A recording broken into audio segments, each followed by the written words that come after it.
Parlons de votre job. C'est Merci. une création. Vous êtes donc ministre délégué auprès du ministre de l'Intérieur, chargé de la citoyenneté. Concrètement, ça veut dire quoi ? Concrètement, il y a plusieurs volets. Un que je viens d'évoquer qui concerne la protection des femmes côté ministère de l'Intérieur. Et je le ferai bien sûr main dans la main avec ma successeur Elisabeth Moreno qui est aussi très engagée sur ces questions. Puis il y a un volet important de citoyenneté. Alors je sais quand on a annoncé ministère délégué à la citoyenneté, certains se sont dit c'est un concept vague, abstrait, etc. Pas du tout.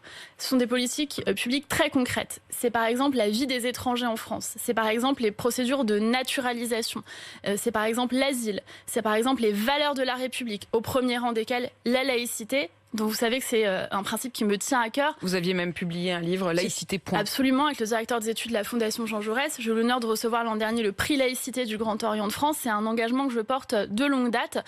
Et je crois qu'il est important que le gouvernement prenne à bras-le-corps la question de la laïcité. Nous sommes plusieurs ministres à nous engager sur cette question. Et avec Gérald Darmanin, nous voulons renforcer la place de la laïcité, par exemple dans les parcours de naturalisation.